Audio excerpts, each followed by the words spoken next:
I'm going back to Edinburgh for the first time in almost a decade, and I am so nervous about it. I went to university in Edinburgh and I had the best years of my life there. Before uni, I didn't really have much of a life. I was a nerd and a bookworm, so I spent my childhood and teenage years either studying or reading. And I never really felt like I fit in anywhere. I did have friends, but I never really felt like I could be myself with them. And even at home with my family, my parents, which was my most loving and familiar environment, there were times that I didn't feel like I fit in there either. I questioned and rebelled against a lot of traditions that were imposed on me. And because at that age I didn't have the autonomy to live life exactly as I wanted, there were times that home felt like a bit of a cage to me. And each time I started a new school or joined a new environment with different types of people, I thought this will be where I find my people. But I never did. I didn't fit in with my local Pakistani community because there was too much about me that they disapproved of. But I also didn't fit in with non South Asian communities because there was too much about me that was Pakistani. The only place I ever felt completely at ease was in the world of books or fan fiction.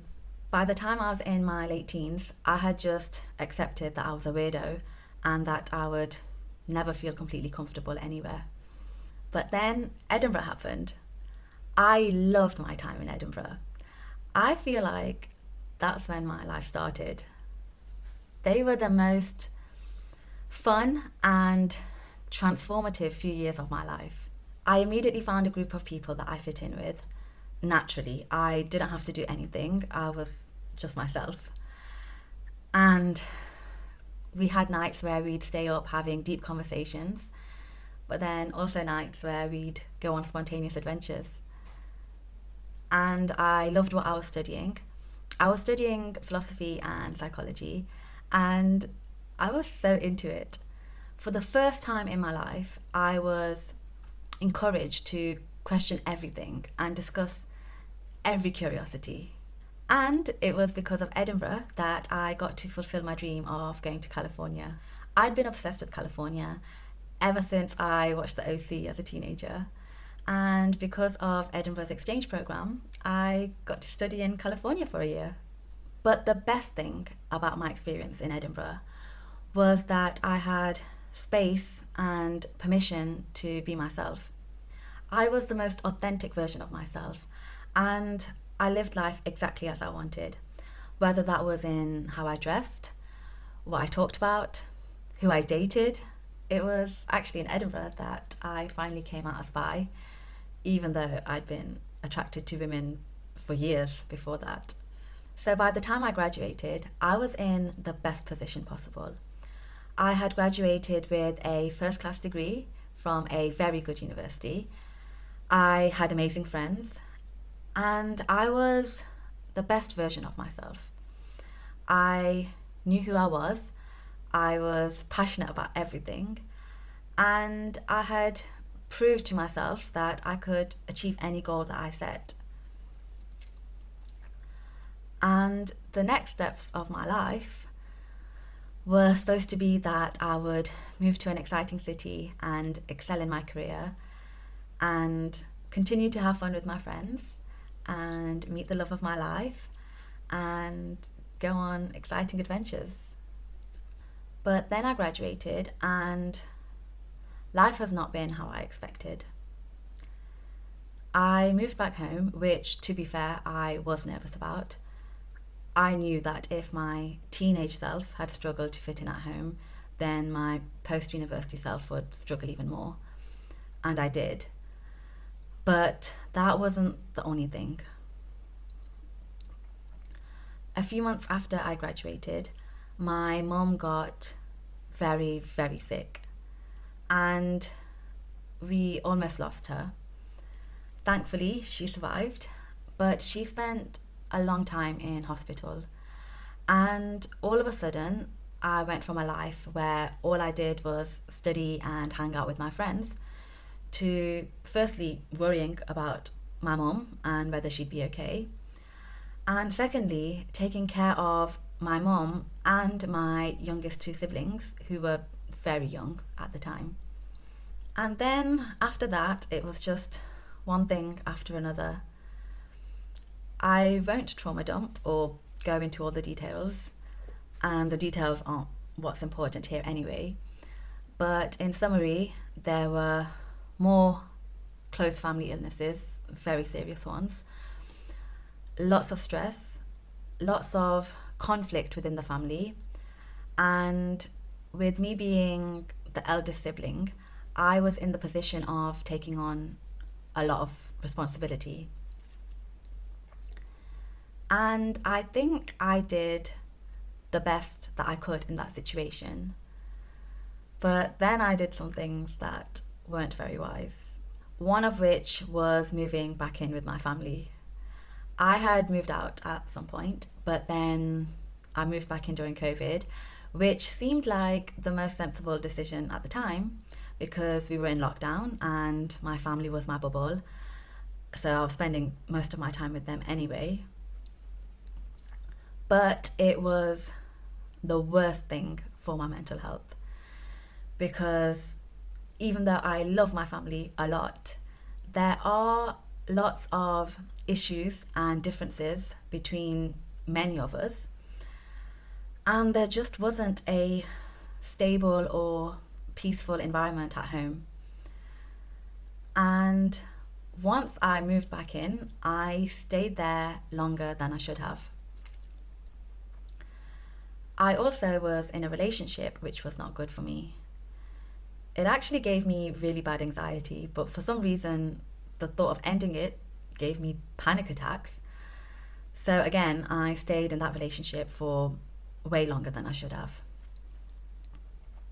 And then I finally did end it for good, but that was just before I turned 30. And because I was approaching 30, I was getting a lot of comments from my mum and other women in the family and other women in the community, women who I didn't even know, about how I was soon going to be the age where no one would want to marry me. And that made me more anxious and panicky. And that's where I think living at home made things worse because I couldn't avoid randomly receiving these comments.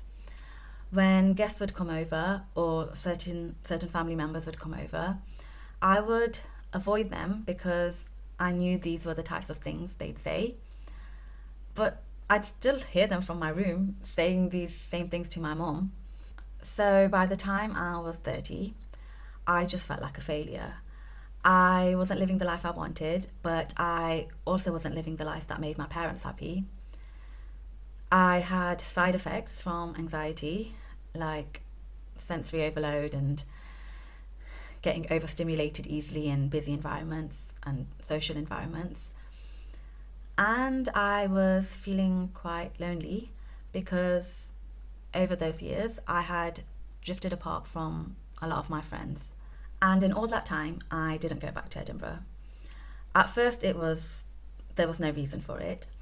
But as the years went on, I deliberately avoided going back because I felt too ashamed.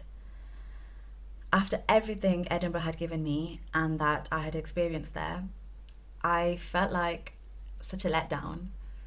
My experiences there had set me up for success and for me to live my best life.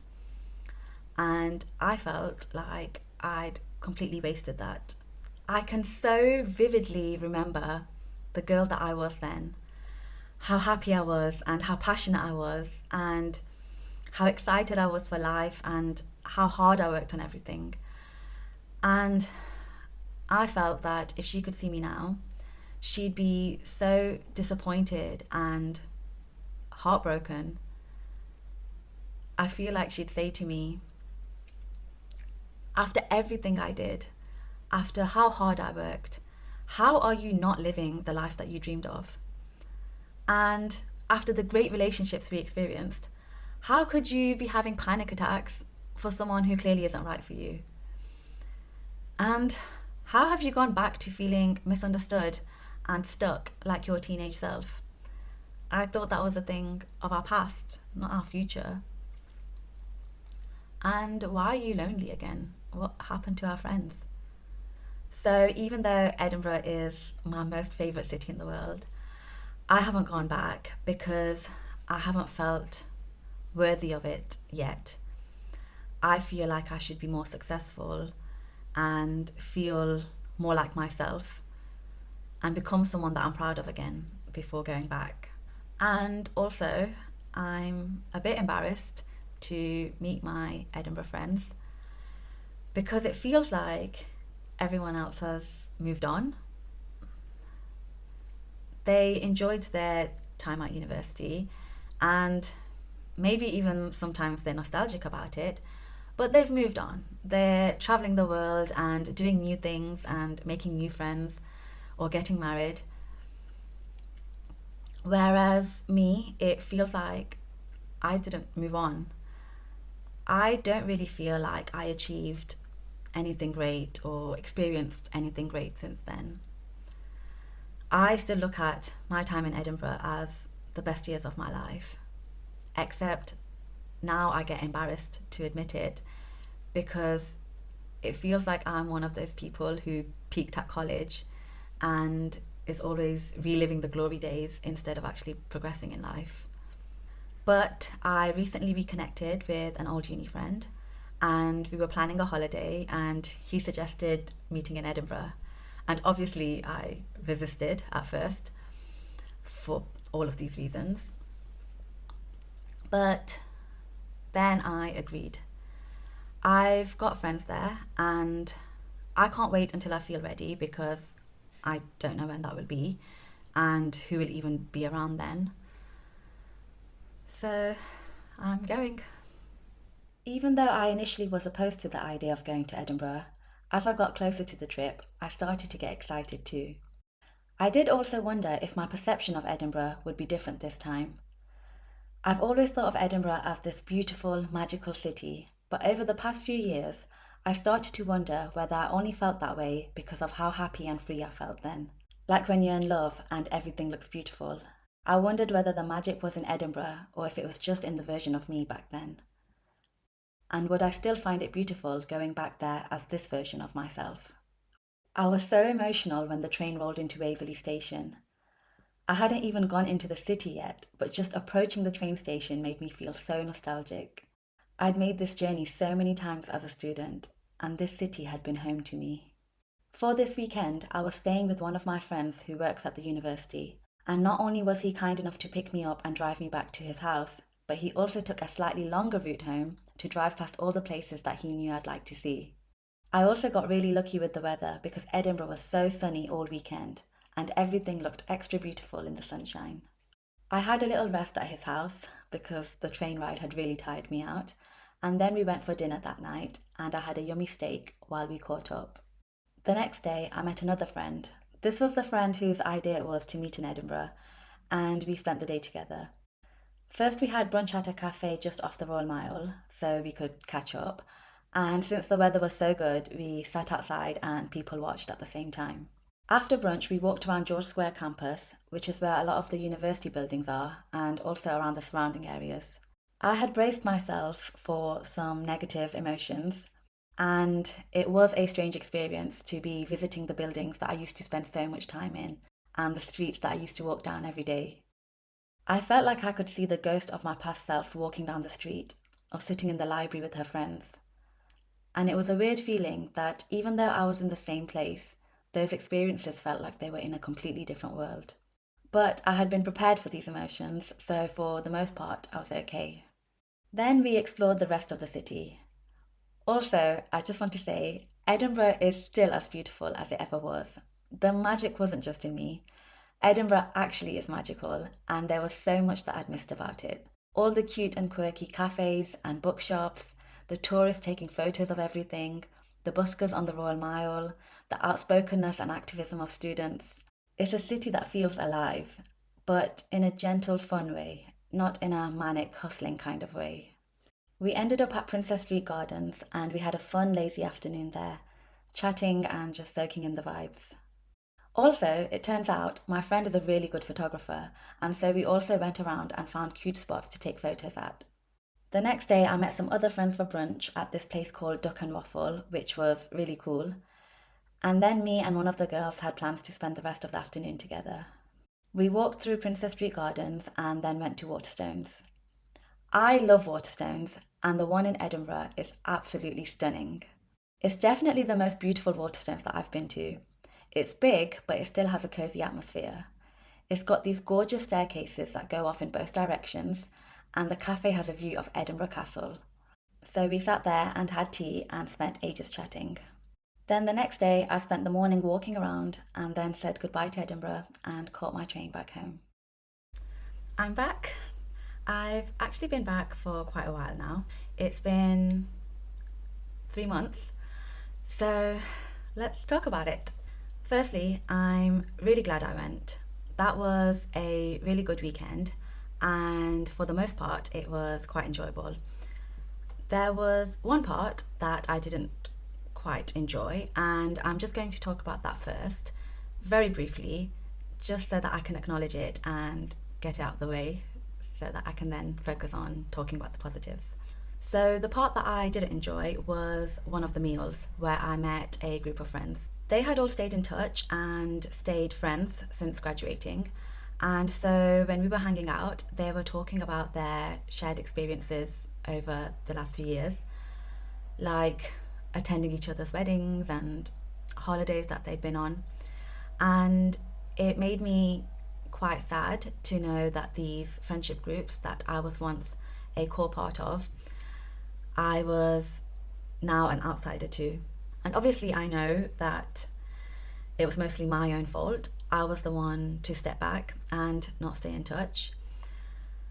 And I also know that they weren't doing it to make me feel bad. Obviously, it's just natural to talk about these things when you're together.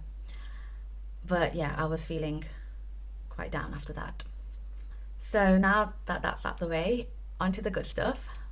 Apart from just enjoying and admiring Edinburgh again, I also had some conversations that weekend which were really worthwhile for me. When I was catching up with a couple of my friends, I got quite honest and vulnerable about how the last few years had gone and why I'd avoided coming back to Edinburgh. And it was really good to talk about it. Firstly, because their perceptions of me were so different to my perception of myself. And secondly, one of my friends said something to me, which was that he said he really admired that I was making the effort to create a good life and pursue the things that would make me happy. And that he knows a lot of people who just give up and just accept life as it is, even if they're not happy with it. And I was like, yeah, actually, that's true. I do that. At many points when I've been unhappy with certain aspects of my life, I've tried to find a way to make it more aligned with the life that I want. I've definitely had moments over the last few years where I felt demoralized or defeated, but I don't tend to stay in that state for long. I write in my journal, I talk to my best friend, and I come up with ideas to try to work my way out of it. And then, while we were on the theme of good things, I went on to mention some other things that I liked about myself. And I thought that there would only be a couple more things, but there were quite a few. It turns out that there's a lot more I like about myself and my life than I realised. And since I've been back, I've had so much time to reflect on this and develop these thoughts. And now I've got a different perspective on a lot of the things that I was feeling bad about before. So I'm going to share them now. Firstly, I didn't just let life pass me by this last decade. For the first few years after graduation, I deliberately paused a lot of my personal things, like my personal life and my personal ambitions, to focus on taking care of my family. And the things that I did in those initial few years, I know for certain that they were a huge help for my family. And so I know I sometimes have regrets about what I should have achieved during those years or where I should have gone immediately after graduating. But I think that if I had just gone off and done my own thing when they were in such need, I think that would have been a much bigger regret. And then after those initial few years, there were so many moments where I made changes to improve my life. So, for example, when I was miserable in my consulting job because I was so tired from traveling every week and the high pressure environments that I was working in, instead of just thinking that it has to be like that, I made the effort to find another job and I moved to a company that felt like a much better fit for me. And I actually still work at that company now and I am so much happier here. Then, when I felt like I was too dull and I needed more intellectual stimulation and more variation in my life, I pursued things that were interesting to me outside of my job. And I did creative writing courses and arts and humanities modules with the Open University, which I found so interesting and I learned so much from. And I also did some other things which didn't quite work out how I'd hoped. I went on a few holidays because I really wanted some adventures and to make some memories. It just so happened that I didn't enjoy most of them. And I think that was partly because of who I went with and what they were going through at the time. And I ended up coming back more exhausted and more stressed than before I went on holiday. Or maybe it was just that they were the wrong types of holidays and I needed something that was more relaxing and less intense because at that time other aspects of my daily life were so stressful. And I love dancing and I tried out a few different dancing classes, but I just didn't find one that I loved or that came with the type of dancing community that I was looking for. Well, that's okay. All I can do is try the things that I think I like. I can't control the outcome or how much I'll enjoy it. So, yeah, it's not like I did nothing or I didn't try to pursue things that made me happy. And recognizing that has made me feel a lot better about myself. Obviously, there were times where I was just stupid and I made unwise decisions, like that relationship that gave me anxiety. It was really, really stupid for me to stay in it that long when my gut was screaming at me to leave. All I can say is that at least I eventually did leave, and now I've learned to listen to my gut and not overthink my way into situations that aren't right for me. Same with my living situation. It was silly of me to not move out sooner. Although in this case, I have to point out that that decision actually came from a place of loving myself and taking care of myself. Which sounds crazy, but at the time I thought I was doing the right thing, living with my family, because I was using that as an opportunity to invest for the future. I knew that once I moved out, I would have much less money for savings and for investing. And so I was actually trying to make sure that future me would be comfortable and taken care of. Obviously, in hindsight, it wasn't the right decision. But again, I did it finally. And now I have my house and I love it so, so, so much. It's my safe haven and it's so peaceful and I am so grateful for it. In terms of friendships, I shouldn't have pulled away from my friends.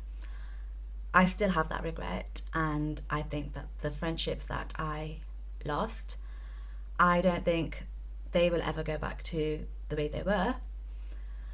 But again, all I can do is learn from it and make sure that as I continue to go through life, I actively take care of my friendships.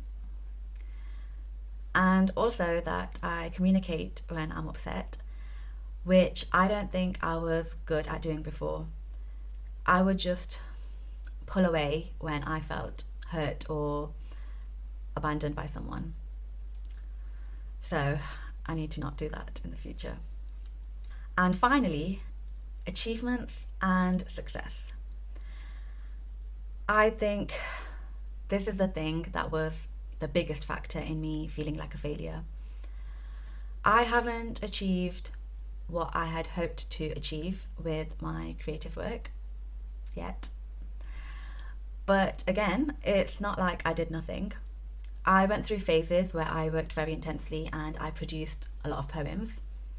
And I also did that creative writing course, which again, I learned a lot from. I haven't been consistent with my writing over the years, but this year I made the decision again to commit to my creative goals, and I'm definitely more consistent now.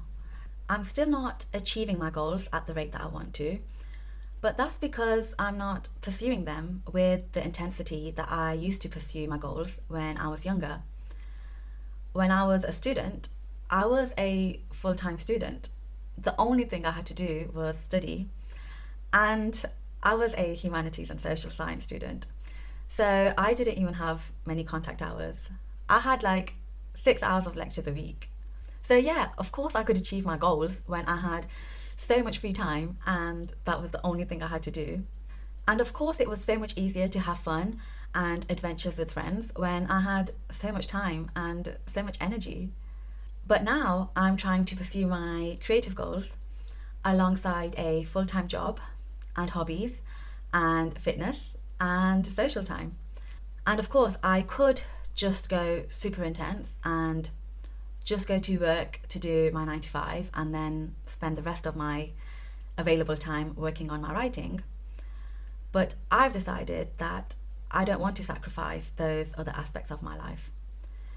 It's important for me to go to the gym, and it's important for me that I spend time with my family, especially my parents, who are obviously older and I don't know how much time I have left with them.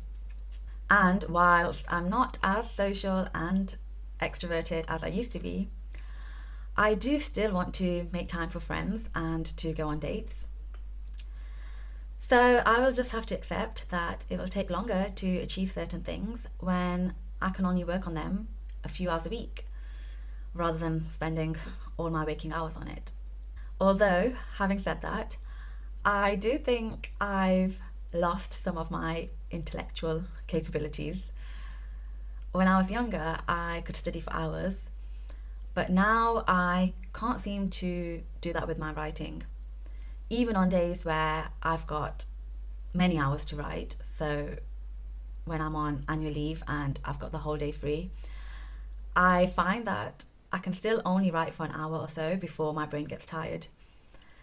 And then I can take a break and then push out another hour, but after that, my brain is just maxed out. It won't work anymore. So I don't know what's happened there. Maybe I just need to develop that muscle again. Or maybe my brain has deteriorated and this is my new best now. But even though my progress is slower than I want it to be, I'm still working on it and I've got so many ideas and it's so exciting. So I'm not passionless. I'm still excited about the things I want to create and I'm still willing to work on them. And finally, on to the really fun stuff, which is shifting the focus away from how I'd fallen short of my expectations for myself to realizing all the things that I can give myself now or that I get to experience now that are amazing and would make my younger self so happy to see. The first one is this house. I love having my own space. And when I was younger, I would dream of my future home and I would cut out pictures of houses and interior designs from magazines and collect them all in a folder. My house doesn't look like the house that I collected pictures of when I was younger, but it does make me really, really happy. And having my own space is so important to me, and it has made my life so much better. Piano lessons. When I was younger, I really wanted to learn the piano, but my parents didn't have enough disposable income for these kinds of hobbies. But now I've got my own piano and I get weekly lessons, and that's something that younger me would be so excited about. I am also way fitter now. In the last few years, fitness has become a really essential part of my life, like it never has before. And I eat healthier too, which I definitely didn't do in my early 20s. And I have the means to pamper myself. I go to the spa, I treat myself to massages. My cats, again, when I was younger, I really wanted pets and I wasn't allowed. But now I have two cats, one of which was a 30th birthday present from my best friend. Which brings me on to my best friend, who is the most incredible best friend that anyone could ever ask for. I actually met her just before I started university at Edinburgh. So she's been my friend for a very long time. And she has supported and loved me through every version of myself that I've been in the last decade and a half. And in fact, once, a few years ago, I revealed to her how I was feeling about myself, which were the things that I spoke about earlier. And she was so upset at hearing those things. For me at that time, I thought it was an objective fact that I was a failure, and I couldn't understand why she was so shocked at hearing something like that, hearing something that I thought was so obvious. But she was so upset, she actually got teary at hearing it. And then she made me sit and listen to her as she told me all the things that she admires about me. And obviously, at that stage of my life, I wasn't ready to hear them, or at least I wasn't ready to believe them. She still forced me to listen. So yeah, I'm so grateful for her. She is so kind and wise and supportive, and my life is infinitely better for having her in it. As for not being married, I am open to dating. I haven't found my soulmate yet, but it's not a personal failing to not be married. And actually, moving out and getting away from those comments has really helped me, because everyone acted like it was the worst thing to reach 30 unmarried. But I did, and the world didn't end. And in fact, my life now and my internal state now is so much better than when I was 29 or 28. I'm not going to pretend like I don't sometimes get sad or worried about whether I will find my person, because I do. But I try to reassure myself that it will happen, and for now, to just enjoy all these other amazing things in my life. And finally, what I'm really, really, really grateful for is that everyone is still alive in my family. Yes, my family has been through some hard times and some things that felt really unfair. But they are all still here, and that is nothing short of a miracle. I think I was too focused on all the things that they had been through rather than thinking and celebrating all the things that they had survived. And whilst I don't agree with the saying, what doesn't kill you makes you stronger, because I'm not sure that they are all stronger, I think that some of them could be in a healthier place. They are all still here, and I worry about them, but that's so much better than the alternative of grieving them. So yeah, I'm feeling a lot better than before I went to Edinburgh. So as before, Edinburgh healed me. Although, of course, it wasn't actually Edinburgh that healed me. I think I'd already started the process before my visit to Edinburgh. I think over the past few months, my thoughts had already started to shift. And when I filmed the first part of this video, I think I was in the halfway point between these two states. But I was still attached to that narrative because I had held it for so long. But those conversations in Edinburgh were the final push to getting me to this side. And now that I am on this side, I don't like that I thought of myself so badly for so long. I was editing part one of this video recently, and at one point I heard myself say to my other self on the screen, "Oh, I love you." Because hearing myself say those things from where I am now, I think I felt something similar to what my best friend must have felt when she heard me say those things. Anyway, I don't really resonate with that anymore. I know that inevitably there'll be times where I'll slip into moments where I don't feel enough, but I hope that I never identify with it the way I did before.